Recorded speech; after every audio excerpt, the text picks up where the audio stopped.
Did you wait too long? Tell him that you love him, but he's already gone, darling.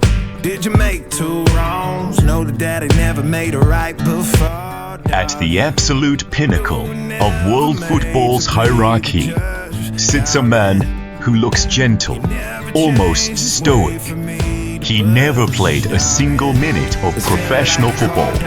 Yet, he is widely recognized as the greatest club builder in the history of the sport.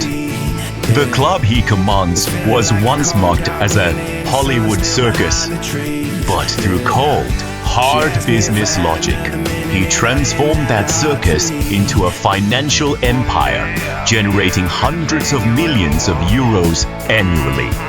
He is a manager's worst nightmare, a superstar's ultimate benefactor, and a ruthless political mastermind that traditional football royalty simply dares not cross. Some call him the destroyer of football's romantic soul. Others view him as the Messiah who saved Real Madrid from financial ruin. He is Florentino Perez, known to fans worldwide as El Presidente or the Godfather.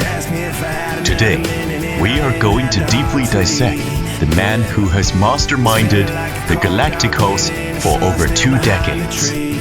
Let's see how he used capital, leverage, and sheer ambition to completely rewrite the rules of modern football. To truly understand the terrifying brilliance of Florentino Perez, we must turn the clock back to the year 2000. That year, Real Madrid had just won their second Champions League title in 3 years. The incumbent president, Lorenzo Sanz, seemed untouchable. To any rational observer, Sanz's re-election was a done deal.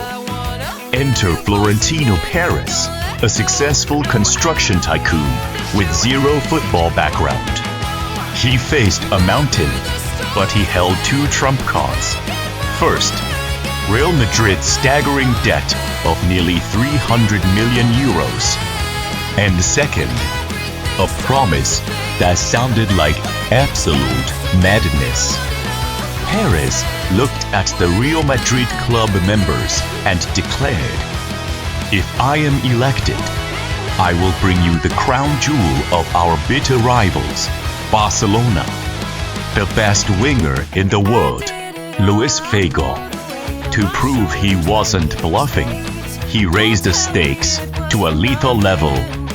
"If I fail to deliver Figo, I will personally pay the annual membership fees for every single club member out of my own pocket."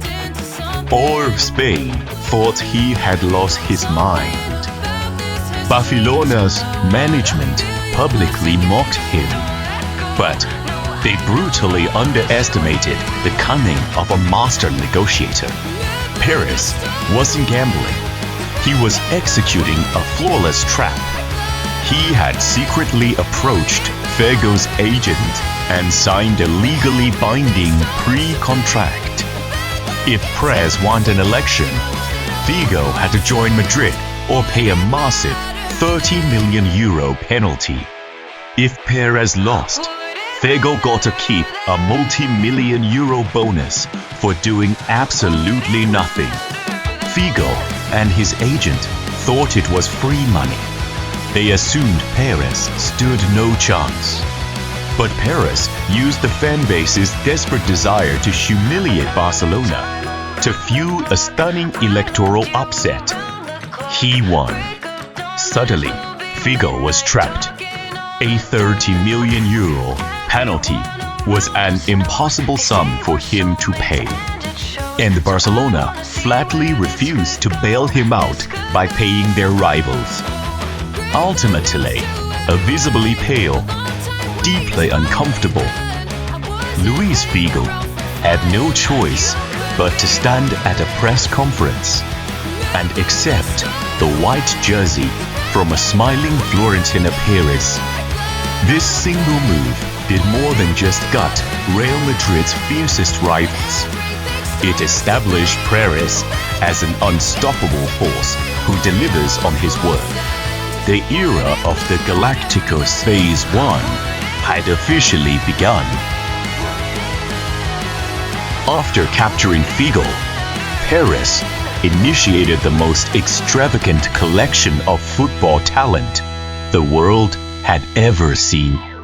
2001, Zinedine Zidane, the world's maestro, arrives for a world record fee. 2002, El Fenomeno Ronaldo joins, fresh off his World Cup Golden Boot glory. 2003, David Beckham, the ultimate English pop culture icon, arrives to blow the roof off the Asian and global commercial markets. This was the birth of the famous Zidane's Why Pavonis policy, a front line packed with Ballon d'Or winners, paired with cheap, homegrown academy players like Francisco Pavón in defense. From a business standpoint, Pires was a visionary. He instantly wiping out Real Madrid's astronomical debt and leveraged his superstar's global fame to multiply commercial revenues. Real Madrid ceased to be just a football team. It became a premium global entertainment EIP. But football ultimately demands balance. Paris operated under a strict doctrine: attack creates value. In doing so, he neglected the foundation. In 2003, the beloved trophy-winning manager Vicente Del Bosque was sacked, reportedly because his image wasn't marketable enough. Soon after, Claude Makélélé, the defensive engine of the team, asked for a well-deserved raise. Paris refused, dismissing him as a limited player who couldn't pass the ball more than 5 meters, and shipped him off to Chelsea. The consequences were swift and brutal. Stripped of its defensive spine, the Galacticos became a top-heavy colossus with feet of clay. Real Madrid endured 3 consecutive years without a major trophy. The ultimate humiliation came when Barcelona, led by a magical Ronaldinho, tore Madrid apart so beautifully that the Bernabeu crowd stood up to applaud the enemy. In February 2006, facing immense scrutiny, Florentino Pérez admitted his failure and resigned. His first empire opened with brilliant fireworks, but dissolved into chaos. If Florentino Pérez's story had ended in 2006, history would remember him merely as a flashy, failed speculator. What makes him truly terrifying is his capacity to evolve.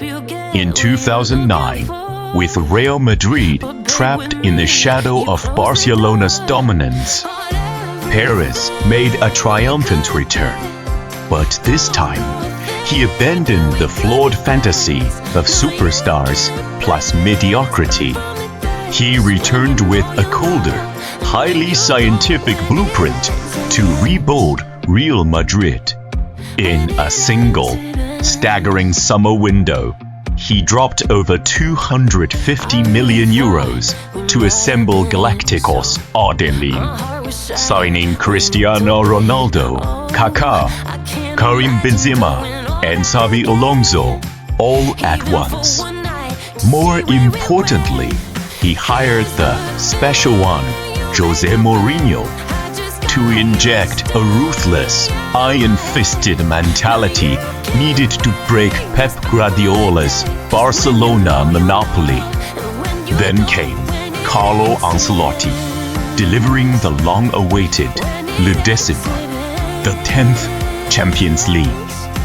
Finally, Zinedine Zidane took the helm, engineering an unprecedented, logic-defying Champions League three-peat from 2016 to 2018.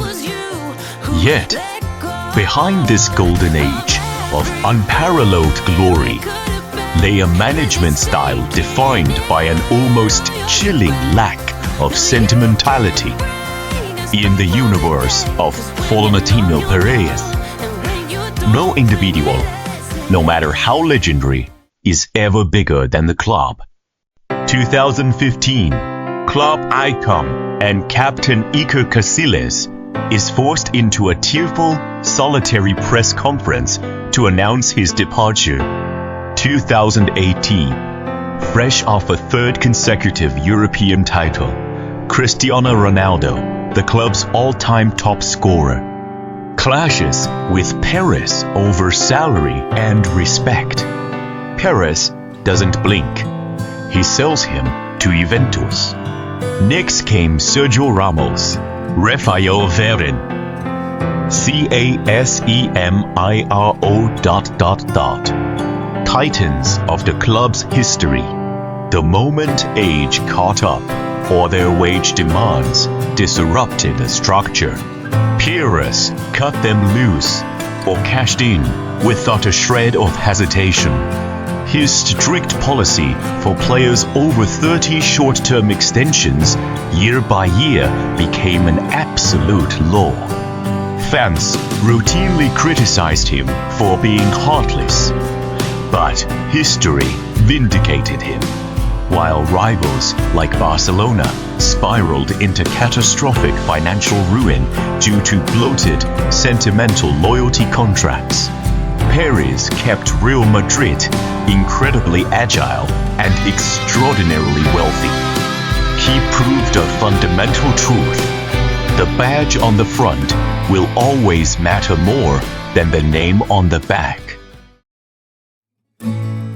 As the world entered the 2020s, a septuagenarian, Perez, demonstrated a strategic foresight that left the rest of Europe scrambling.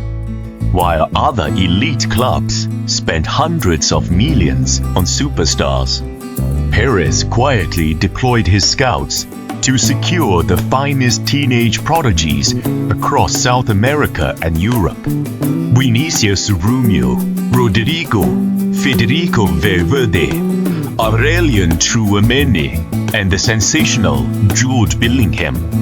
He orchestrated the most seamless, successful, generational transition in modern football history. Even as the iconic BBC frontline and legendary midfield trio faded into history, the rebuilt Real Madrid continued to lift Champions League trophies in 2022 and 2024. Simultaneously, he spearheaded a €1 billion transformation of the Santiago Bernabéu, turning it into a futuristic, multi-purpose entertainment hub capable of hosting mega concerts and NFL games year-round. It is a financial goldmine designed to bankroll the club for the next 50 years. Yet, his grandest, most controversial ambition remains the infamous European Super League. While Florentino's Super League project ultimately collapsed due to its disregard for sporting integrity and public sentiment, it served as a mirror, exposing the fragility of the traditional football establishment in the face of modern commercial pressures. In doing so, it acted as a catalyst, inadvertently accelerating the evolution of the UEFA Champions League and other elite tournaments in terms of both their competition formats and governance. You can label him a ruthless capitalist, but you cannot deny that he operates at the level of a political statesman, actively reshaping the future of global entertainment. More than 20 years have passed. Managers at the Bernabeu have come and gone. The superstars on the pitch have evolved from Zinedine Zidane to Kylian Mbappe. But the figure in the highest box, pulling the strings of destiny, remains entirely unchanged. Florentino Perez is not a football romantic. He is a precision engineer, a calculated businessman, an uncompromising captain of an unsinkable ship. He has shattered many romantic illusions about the beautiful game. But it is precisely this cold, uncompromising excellence that secured an unprecedented trophy haul, firmly anchoring Real Madrid as the indisputable king of kings for both the 20th and 21st centuries. When the dust of history settles, the transfer market drama and the cold-blooded departures will be forgotten. What will be remembered forever is the man who engineered, financed, and championed the eternal flagship of football, the Galacticos, Hala Madrid. And that is the legendary story of Florentino Perez.